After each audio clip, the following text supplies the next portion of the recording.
Alright, at Love Clark, sorry, that got cut off early.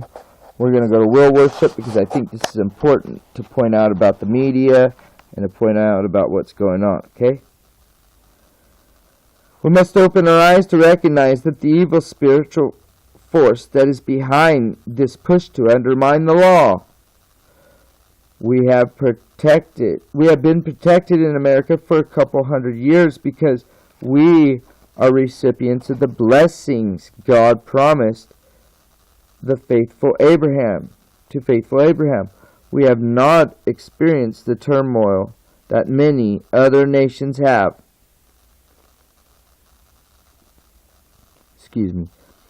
Yes, we were involved in 2 world wars, but God has given us victories and a lot of peace. As a result, our people have kind of settled into an unreality about what is really happening around us. They don't understand how deadly dangerous it is. This is not God's world. There are a lot of evil in this world. It is full of tigers waiting to tear somebody apart. It's always been that way. As Winston Churchill said, the history of man is the history of war. Yet somehow we can't come to grips with that today. Are you willing to face reality? Most people are not.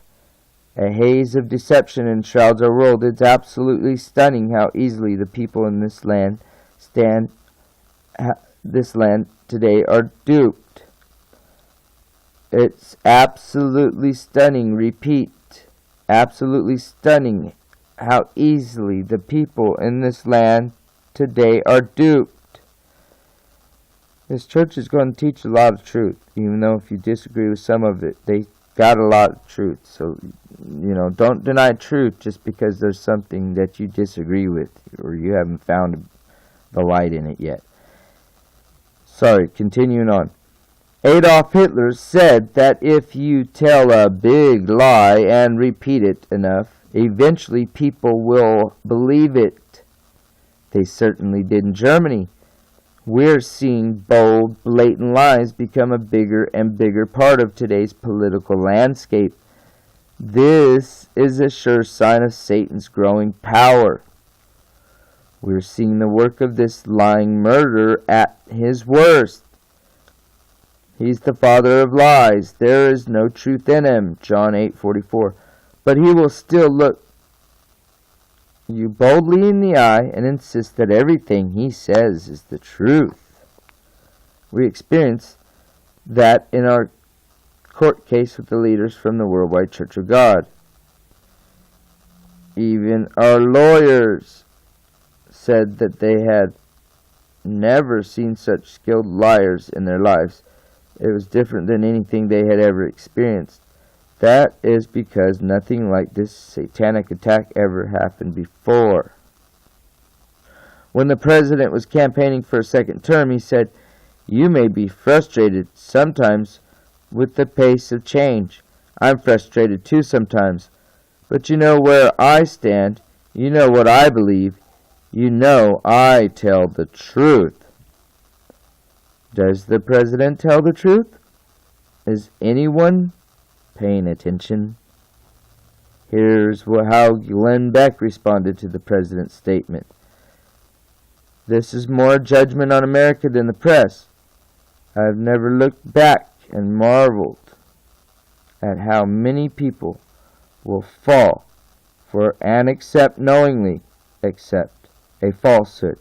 I've never seen it before in my life. That is because times are different. None of us has ever seen anything like this before.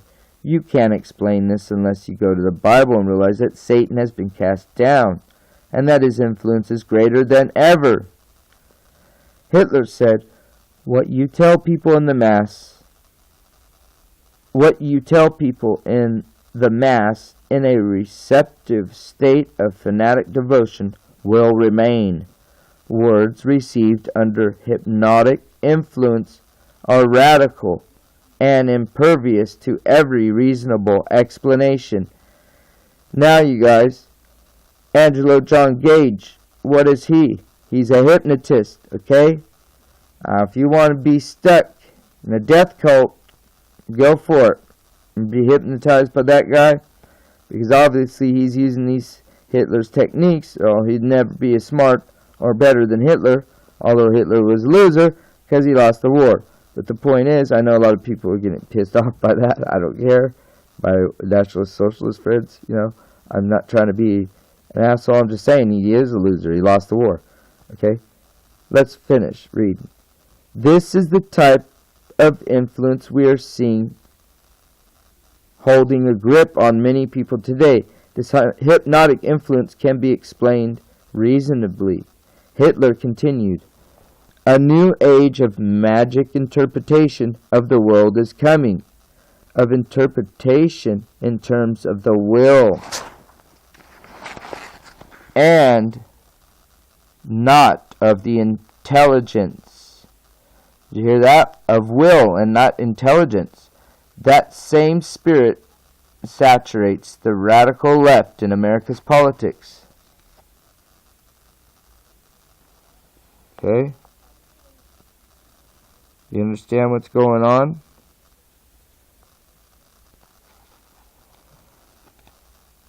The Apostle Paul talked about this very subject. I am not a fan of Paul, but we'll talk anyway. Like I said, agree and disagree, but find the facts that you know are true, okay? And take those. Leave the rest. Apostle Paul talked about this very subject. He warned, "Let no man beguile you of your reward in a voluntary humility and worshiping of demons," it should read, "intruding into those things which he has seen." That is the correct translation. Okay? Hang on, guys.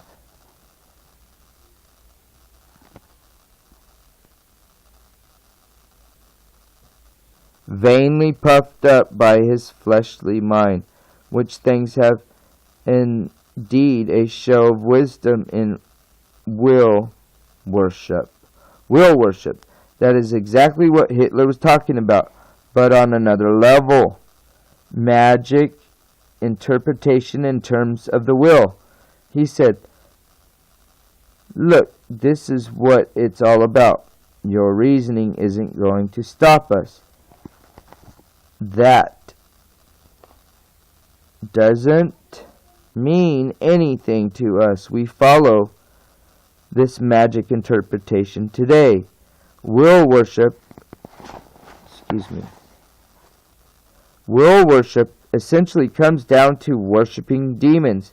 That is the new age Hitler wanted to usher in. That's the world Satan wants.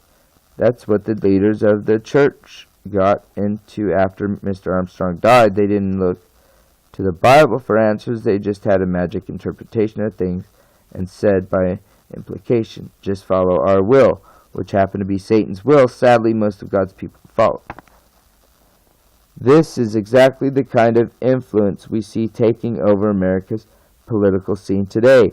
Can you recognize it? The U.S. government is casting aside the foundational law of the land and telling us, look, that is just getting in the way. We don't need the old law. We know what justice is. You can trust us. The reason for the Second Amendment. Okay, I'm going to stop there because I think I needed to read that first one to let people know that way the politics and what they think of the Constitution. So that way they get their ideas right. Okay, we're going to end it there. We're going to end right there on America Under Attack. Okay, but I'm not going to read the whole book, but I am going to read this next section, which is the heart of what we're getting at from this book right here. Because we're not going through the whole book, because we're just using the book for references right now, because it's got some good stuff to reference, okay? So next is America Under Attack, and we're going to go on the Second Amendment, all right?